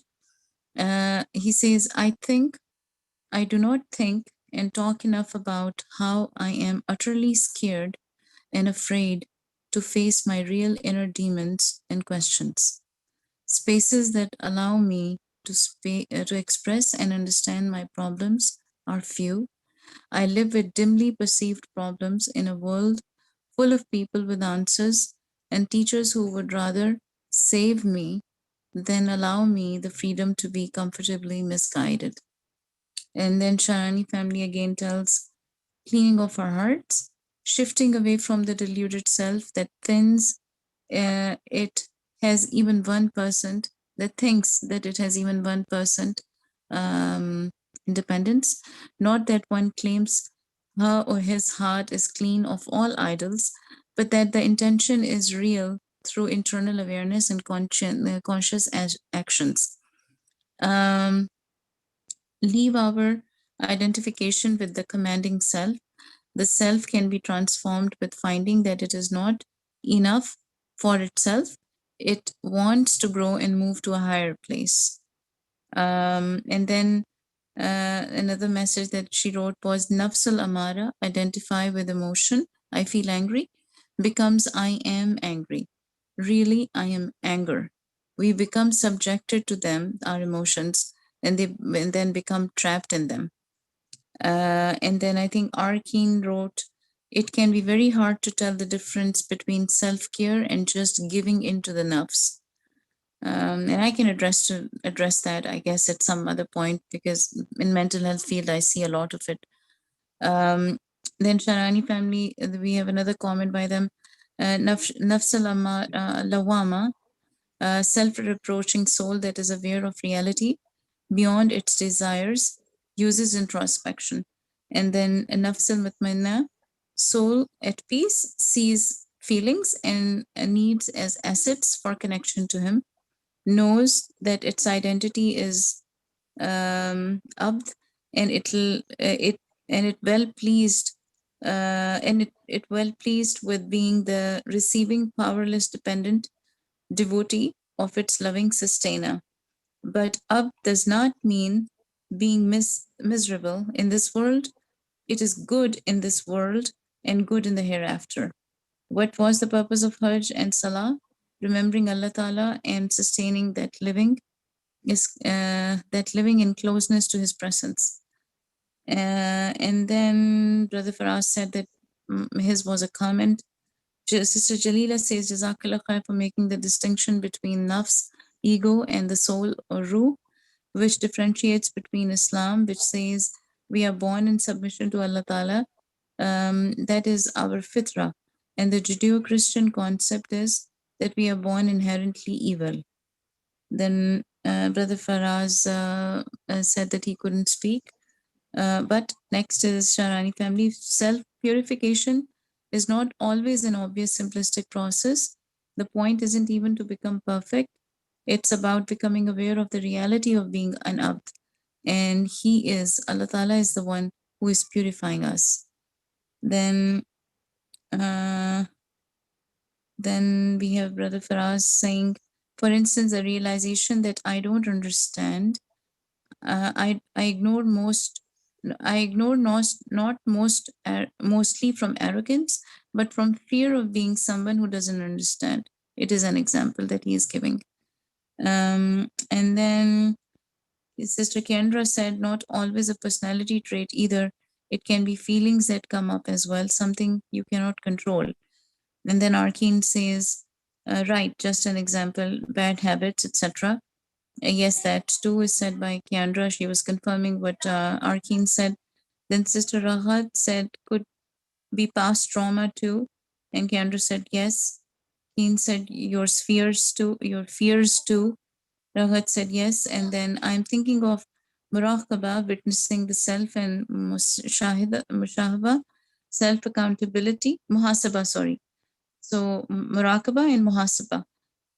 Does it help in this process in ascending to al-nafs al-mutmainna?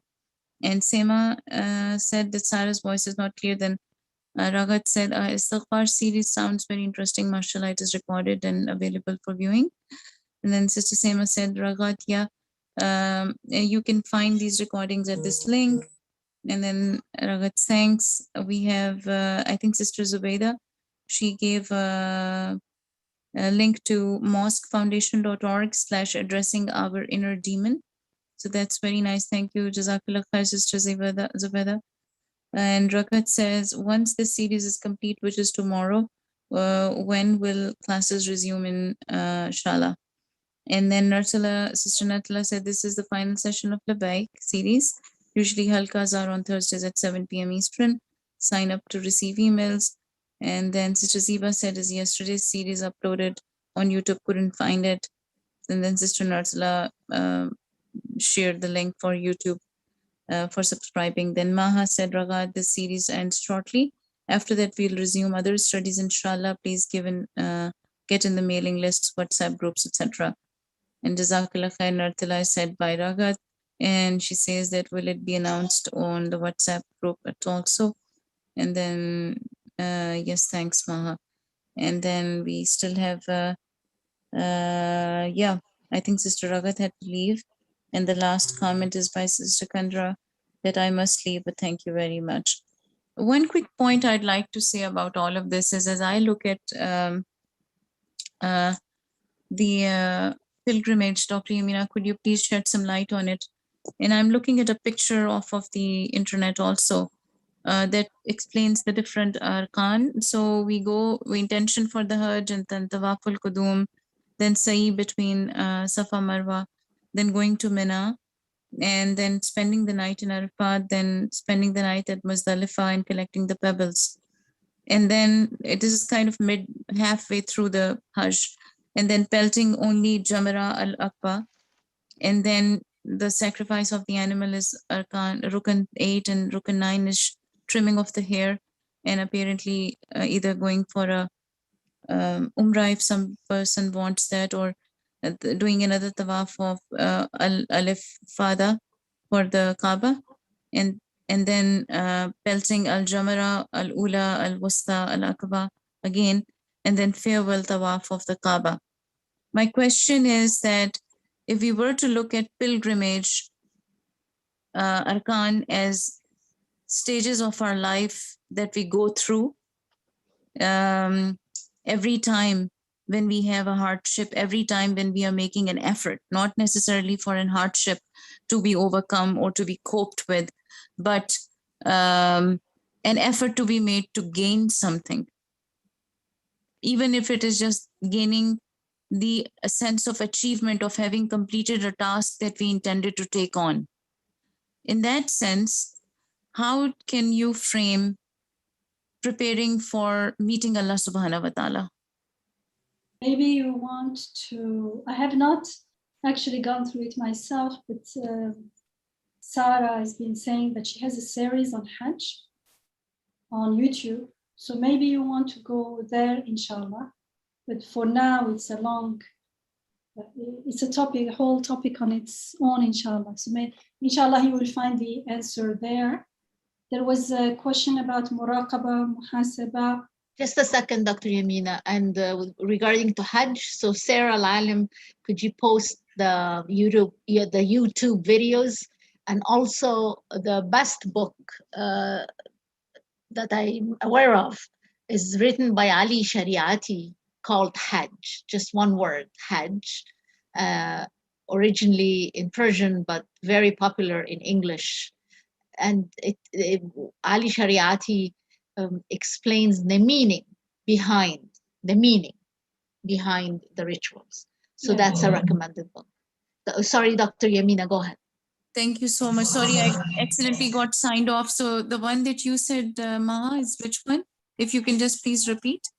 Dr. Yamina reminded us of the videos made by Dr. Sarah Al-Alim on Hajj. And hopefully, you can get access on YouTube. And Sarah, could you please post the link? The other source is Ali Shariati's book called Hajj, just one word, Hajj. And he discusses the meaning behind the rituals. Awesome. Thank you so much. Jazakallah khair. Thank you so much. Dr. Yamina, and then I'll invite everybody who's still here, who's been a presenter, to share their final reflections before we close. Go ahead, Dr. Yamina. So muraqaba, muhasaba, if you know what it is, if you have learned how to practice it, very good. Go ahead. Alhamdulillah. Just remembered, we say, man arafa nafsahu, arafa rabbahu. Whoever knows his self will know his sustainer, his Rabb. Abdul Qadir al-Jilani, rahimahullah, says, man arafa nafsahu wa khalafaha. Whoever knows his nafs becomes aware of his nafs and contradicts it. Arafa rabbahu wa taba'ahu. Will know his Rabb and will follow his Rabb. There's no point in if I become aware and I'm still I'm at the lawama, self-reproaching, but I'm still under the command of the ego, then I won't be able to go out of the ego, and I won't be able to truly know God as my Rabb. I will know him intellectually is information. That's not knowing. Knowing is in the heart. My love will be for him. So I just came to my mind, man arafa nafsahu wa khalafaha. And we know that Abu Bakr radiallahu anhu also says, whenever you find yourself wanting something, do the opposite. So that that desire does not have a command on you. It's like a muscle that needs to be. We're talking about the ego here. Yes, but at the beginning, we are all at the ego. That's why we don't follow it, so that the heart and the soul get strengthened. If we just follow whatever comes to our mind, we do whatever is easy, even in any life thing, it's not easy to do workout in the beginning. Until you get used to it, then you miss it. It's not easy to learn something new. And then when you learn it, it becomes something that we can enjoy. But at the beginning, to go outside the zone of comfort of the ego takes willingness. So we can't just follow. After that, when we break those bad habits, the new habit becomes easy. But the going from one to the other, we need to show some willingness. So when we say it's easy, yes, it's easy when you've done the work. So inshallah, Eid Mubarak. أعاده الله علينا وعليكم بالخير والصحة إن شاء الله والبركة وكل عام وكنتم بخير. Thank you, Dr. Yamina. Thank you, everybody. Eid Mubarak. So we, through the series of Labbayk, we explored answering the call to God through difficult questions. We had 10 presenters. Thank you very much, everyone who presented for us and who shared your experiences, your challenges and questions. We've covered topics such as the purpose of faith, opening ourselves to knowing God, understanding shirk, the purpose of life, and the purpose of life, transience of everything, building a lifestyle or routine according to the awareness that we got from the previous questions, facing crises, and finally breaking idols, and Labbayk, and pilgrimage as a divine holy trip to realize these steps, and with, or culminate rather, with tomorrow, the day of Arafah, the day standing on the hill, dedicating the whole time to dua, to talking to God, to opening our hearts to God. Then we become like newly born, reborn, fresh, pure, ready to go on the path of God with, intentional, more heightened awareness. And this is where we are hoping to be going through. Tomorrow, please fast. I remind myself and you to fast and to dedicate the whole day to this heightened awareness of dua. It is said that it's maybe the best day of the year for such a thing. So I hope I and you take it seriously, and may Allah open it up with a ton of divine blessings, inshallah. If you have final comments or reflections, please go ahead and share. And unmute yourselves and put your cameras on so that we can also say our shahadas and labbaik together and have a group salams and a group moment, bonding and hug. Inshallah. Maha, I would share here with this group is very dear to me, all the sisters, and sometimes we have brothers here. This is the first time in my life that I have fasted these 9 days, and I'm planning to fast inshallah tomorrow. I am missing my husband immensely, because if he would see me fasting outside of Ramadan and coming close to Allah, he will be overjoyed.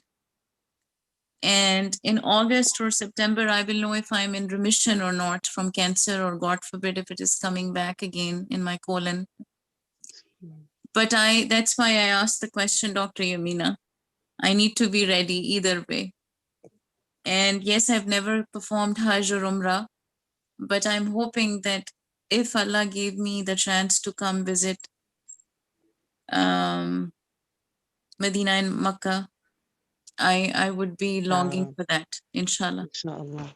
And this whole process in the last 1 year that all of you have been with me since my cancer diagnosis, it's almost 1.5 years that I've been with, I think, receiving Noor, and I've immensely benefited from Dr. Yamina's lectures, made friends with Sister Maha, Hanan, and at least 2 very close friends, but also other sisters here who have often spoken here within our group. What I will say is that sisterhood in this little gathering of ours is also symbolic of performing a Hajj to me. And I say this because in Hajj, we all go from different parts of the world and perform Hajj in such a big place. So millions of people come there, or 100,000s. But even in the smallest of groups like this, I feel I couldn't use all my mental health knowledge and my bravery better had I not had the spirituality driven people around me, starting from my mom and my grandmom when she was alive, my aunt, and then outside of family groups like these. I specifically mention listening to Dr. Haifa Yunus and Dr. Tamara Gray from Rabata, and especially Dr. Yamina Buginaya. So I'm so grateful.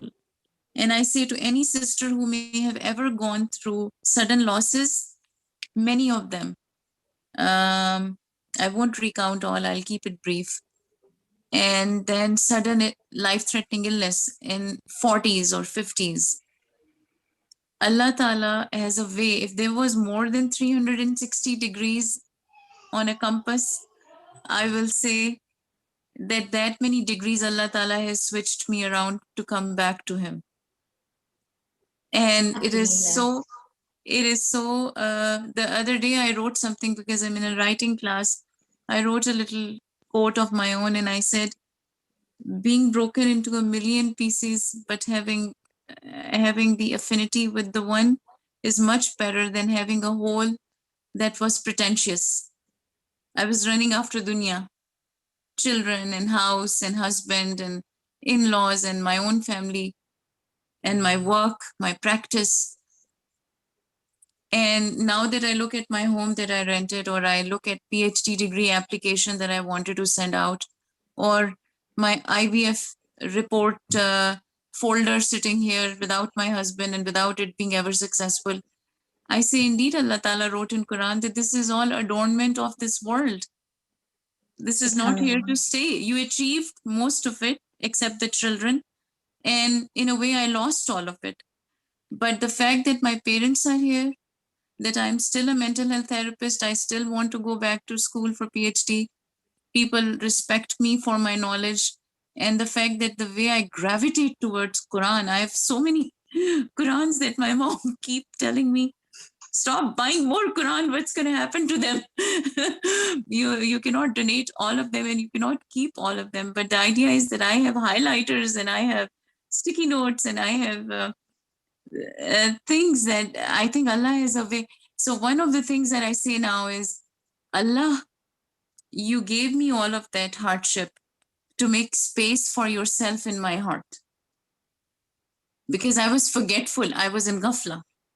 In all of these lectures, Dr. Yamina always use the word ghafla, and I kind of like just tell myself that used to be me.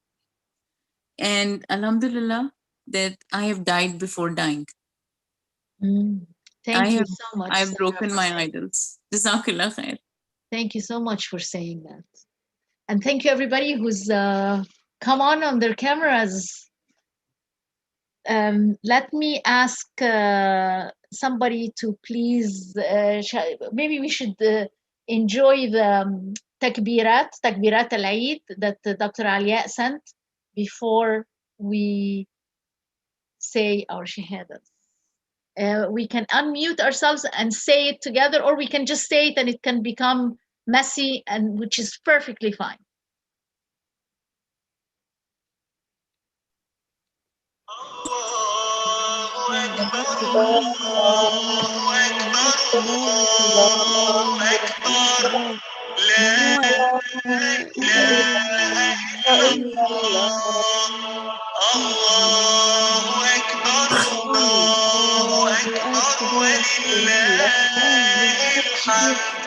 الله أكبر كبيرا والحمد لله كثيرا وسبحان الله العظيم بكرة وأصيلا لا إله إلا الله وحده صدق وعده ونصر عبده وأعز جنده وهزم الأحزاب وحده لا إله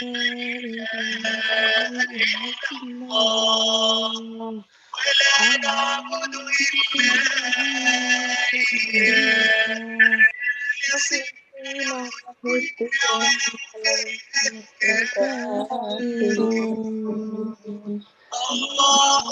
صل على سيدنا محمد وعلى آل سيدنا محمد وعلى أصحاب سيدنا محمد وعلى أنصار سيدنا محمد وعلى أزواج سيدنا محمد وعلى ذرية سيدنا محمد وسلم كثيرا.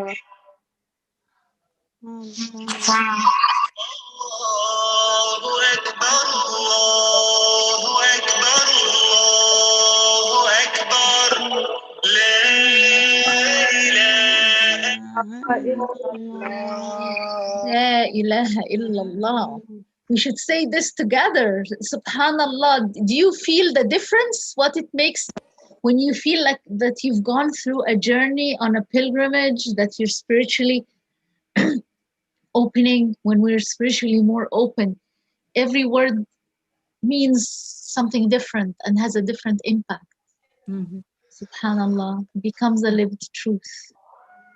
Jazakumullah, everybody. Feel free to stay on if you want to tell us how to do things better, or if you want to give us a quick evaluation and have a group hug. But for now, I want to thank every one of you, and may Allah accept this as our sincere step towards Labbayk and towards forging a better and deeper connection with God. Thank you, Dr. Yamina.